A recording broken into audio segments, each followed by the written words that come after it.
I think my call to healing really started before I can even remember. I was a precocious 18-month-old toddler exploring the world and doing what a good empiricist would do, which is putting things in my mouth. And what I discovered was a can of lighter fluid that my father had inadvertently left on the kitchen table. And so I was in and out of intensive care for about 3 months in the hospital. And I don't remember it at all, but I feel pretty confident that there were seeds of this interest that were planted then, and my deep reverence for the doctors and the nurses and the candy stripers and all those people that are really organized around helping and supporting that process of healing. I grew up in Detroit, Michigan during the 60s and 70s, and it was a time of great turmoil. The nation was at war with itself. It was a race war and a class war and an ethnicity war and ultimately, you know, a consciousness war, a problem of our worldview and the conflict of different worldviews. And I was very angry and frustrated and also impotent as a kid, a teenager, not having any power or ability to make change. And it wasn't until I got into college at Wayne State University that I discovered 2 books that really changed my life. The first was by Thomas Kuhn, the classic, The Structure of Scientific Revolutions. And that book was a liberation for me because it said that we live in a paradigm and that these paradigms can change. And what that said to me is that there was the possibility that the dysfunctions we were experiencing were temporary and that there were ways that we could begin to affect something fresh and new. And that science was a place in which that revolution was possible. So I became really interested in being on the frontier of a paradigm shift. And the second book I read was called Psychic Exploration by Edgar Mitchell, the Apollo 14 astronaut. And in that, he had a collection of essays by scientists who were all deeply committed to this paradigm shift and bringing the rigor and discernment of science to exploring the furthest reaches of our human potential. And that was really exciting to me, and it then led me on an odyssey that has taken me to laboratories and universities and research centers all over the world. As we've tried to explore healing, I think about it as a kind of nested set of relationships. And there's the ways in which our body, when it's functioning optimally, is in a healing relationship. And then you think about the ways in which our thoughts and our emotions impact our bodies and the way our bodies influence our emotions and our awareness. This connection, this exchange is really sort of fundamental, and it continues to be a pioneering area of research that I've had a long-term interest in psychoneuroimmunology, for example, doing research where we're able to measure changes in human physiology, the immune system, the endocrine system. And then there's this idea that healing is also nested in our interpersonal relationships. And we know that people are happier and healthier when they're in healthy relationships. And so how can we begin to study and understand the dynamics? And that's been an interest for me from a scientific point of view, as an anthropologist, as a consciousness researcher.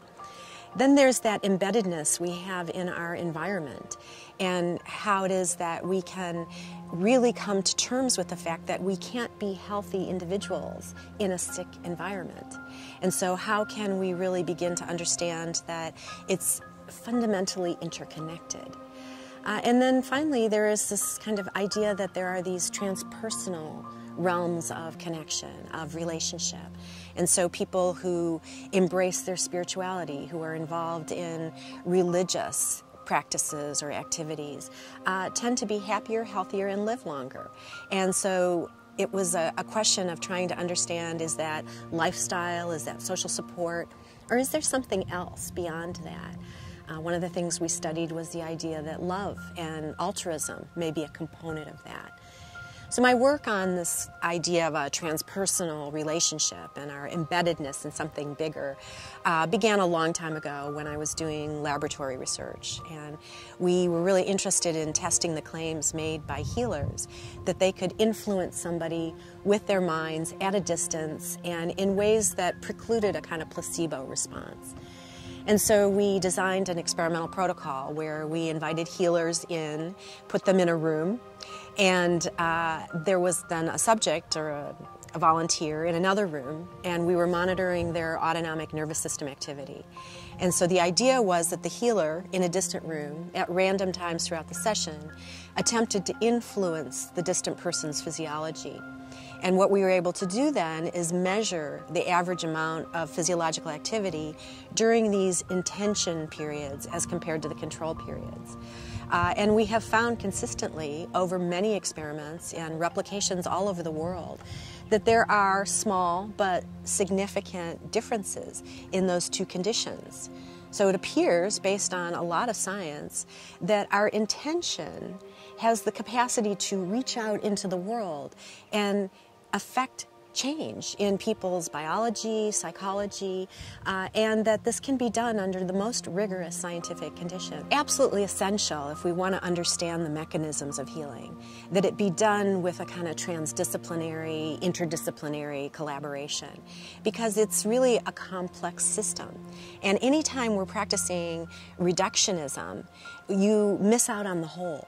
And so to the extent we can use whatever those methods are that allow us to have reliability and predictability, control over the conditions, and at the same time to recognize that there's this kind of integral framework and that we need to have the pieces embedded in the whole, and the only way to do that is through a transdisciplinary kind of collaboration. The research that I'm most involved in right now has to do with experimenter effects and this question of objectivity in science. We know that different researchers get different results in their experiments. Even under randomized controlled circumstances, we find there are different outcomes based on qualities that the experimenter brings. And so trying to understand better, what are those qualities? How can we take these fields that are very difficult to harness and put into a controlled environment? How can we better understand what are the qualities that the researcher brings that lead to particular kinds of outcomes?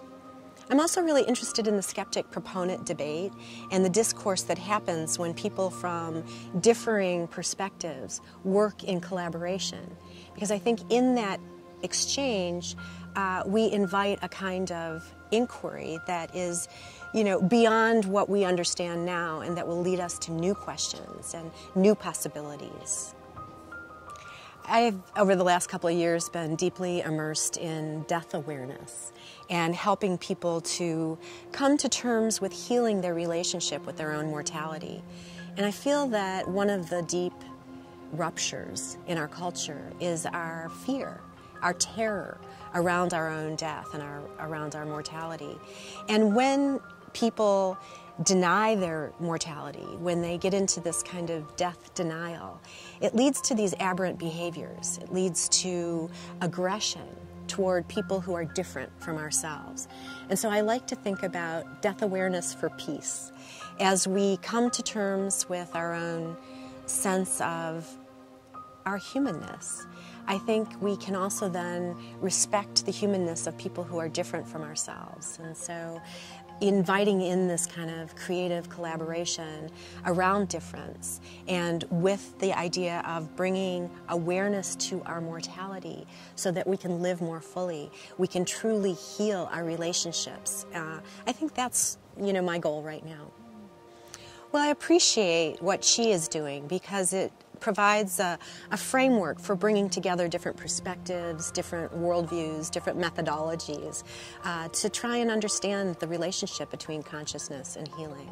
I think when you're engaged in a serious dialogue with people who come from a different point of view, come from a different, academic background, but worldview, culture, religion, spirituality, whatever those differences are, when people of these differing perspectives come together, it can lead to a kind of creative convergence that helps us to see things in an entirely new way. And I think that's really exciting, and I think it's really essential. I think that we have more questions than answers, and to the extent we can keep a humility about not knowing, it will open us to new possibilities.